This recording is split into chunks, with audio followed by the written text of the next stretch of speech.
tenemos con nosotros a Fernando Carratalá, vicedecano actualmente del Colegio de Doctores y Licenciados de Madrid, que es el Colegio Profesional de la Educación. Fernando es catedrático de bachillerato de lengua española y una autoridad en la didáctica de la lengua española, con un centenar de artículos de investigación sobre este tema y una veintena de libros.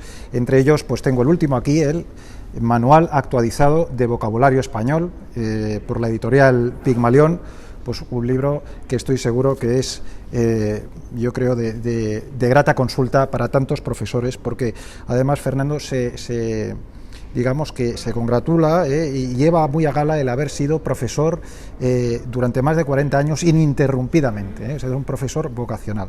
Bueno, un placer contar contigo hoy, Fernando. 48 años seguidos dando clase. ¿Qué es para Fernando, digamos, con ese manejo de la lengua española, con esa capacidad para ayudar a los docentes a formarse y para llegar a los alumnos, pues qué puede significar este premio, valores democráticos, y qué mensaje haría llegar a los profesores y alumnos que van a hacer un trabajo audiovisual sobre la solidaridad, pero que van a tener que usar el lenguaje y que van a tener que investigar y luego transmitir con algunas palabras este trabajo? Lo fundamental es usar el lenguaje como instrumento de intercomprensión y de comunicación y no como un arma arrojadiza. Las palabras no solo significan lo que el diccionario pone, sino que también connotan, y tú estás vinculado a las palabras por una serie de asociaciones afectivas, con lo cual la palabra se puede convertir en un arma muy peligrosa para desacreditar al que tienes. Una de las formas de practicar tolerancia es ser respetuoso con el lenguaje y ponerte en el lugar del otro a la hora de usarlo. Yo entiendo que lo primero que tiene que hacer una persona, y esto lo decía don Santiago Ramón y Cajal, y luego lo recogió Antonio Machado, que lo que verdaderamente aprende uno es lo que hace por sí mismo y no lo que otros hacen por él. Esto en el ámbito de la educación es absolutamente necesario. Los profesores podemos marcar la pauta a nuestros alumnos del camino que deben de recorrer y darles las pistas, pero realmente ellos son los que tienen que esforzarse, porque no hay verdadero aprendizaje sin esfuerzo. Y la cultura del esfuerzo parece que se bate en retirada y hay que devolver esa cultura del esfuerzo a las aulas, ¿no? Y una de las formas que el profesorado tiene es el ejemplo.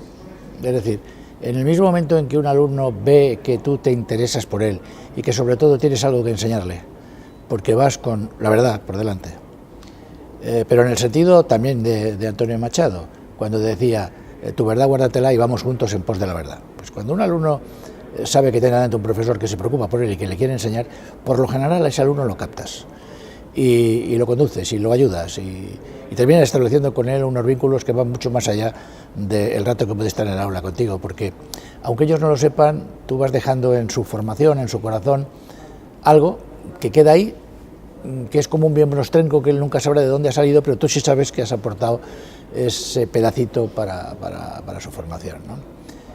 Y ya que estamos en este tipo de premios, yo creo que la tolerancia, y más en unas aulas en las que muchas veces, pues a través del moving se están haciendo cosas un poco extrañas, la tolerancia y el respeto al otro es la base para una convivencia no solamente social, sino para una convivencia escolar. Es decir, hay que ponerse en el lugar del otro, y ponerse en el lugar del otro cuando hay competitividad no consiste en intentar ser mejor que el otro. Yo creo que lo que hay que intentar es luchar contra uno mismo para sacar lo mejor que tiene uno mismo y ponerlo a disposición del otro, que no es el mismo concepto, ¿eh?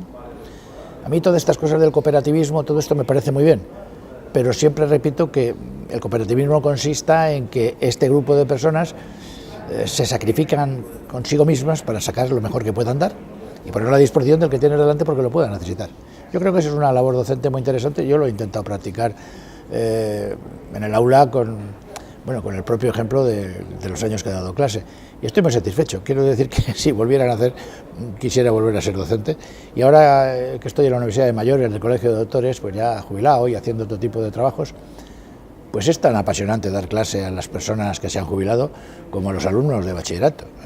La docencia es un virus, en el sentido de que si tú haces coincidir tu vocación con tu profesión, pues el resultado es el éxito garantizado. Es uno feliz en su trabajo. Y qué difícil es hoy trabajar en aquello que no le gusta, ¿no? Casi habría que pagar por ello, ¿no? Esta es un poco la idea que yo tengo de la docencia, la disponibilidad hacia los demás, pues para compartir lo que tus lecturas y tu trabajo pueda tener de bueno, y que eso sirva para que los demás adquieran con tu propio ejemplo pues un mecanismo de interrelación mejor. Y en esto el lenguaje tiene un papel fundamental. Insisto en que las palabras hay que tratarlas con mucho cuidado. Uno, en el mismo momento en que habla, se vive ante los demás según el tipo de lenguaje que está usando. Y para decir lo mismo, todos tenemos a nuestra disposición un diccionario en la cabeza, pero en la medida en que tu diccionario posea más signos lingüísticos y tú los hayas usado en más situaciones de comunicación, en más situaciones de experiencia, al ser tú una persona mucho más culta, podrás ser una persona mucho más tolerante y podrás manejarte en muchos más ambientes. Por lo tanto, el lenguaje es una pieza fundamental para la socialización. Bueno, no hace falta irse a SOSIG para ver que el fundamento del lenguaje es la sociabilidad, que el individuo pueda convivir con los demás.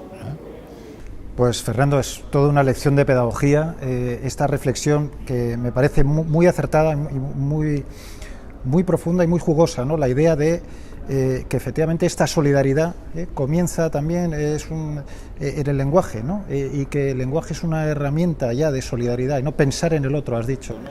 Sí, por una razón, porque tú te tienes que poner en la posición del otro. Si tu lenguaje es mejor, tampoco puedes insultar al otro de manera que no te entienda. Es decir, no se trata de establecer diferencias de cultura, sino que lo que se trata es de asumir la diferencia para enriquecer la propia personalidad. Ahí hay un poema precioso de Juan Ramón Jiménez que se llama Distinto, y donde viene a decir que lo que verdaderamente nos enriquece son las diferencias. Y que si tienes problemas recurres a Juan Ramón porque él está un poco para cubrirte. Eso lo escribía en el año 40 y tantos, 45, en México, lo publicaba en una revista llamada La Rueca, ¿no? Esta es un poco la reflexión, ¿no? Ponerse en el lugar del otro, echarle una mano al otro y poner lo mejor de ti mismo al servicio de los demás, que es la mejor forma de ser docente.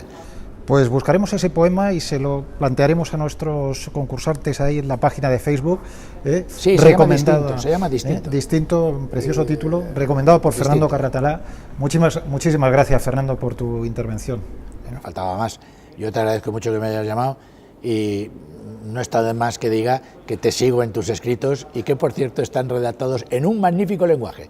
O sea, no solo es el envoltorio, sino el contenido, pero el contenido es tanto mejor cuando el lenguaje mejor lo expresa, y este es tu caso, ¿eh? Pues viniendo de un maestro se agradece enormemente. Gracias. Muchas gracias. Gracias.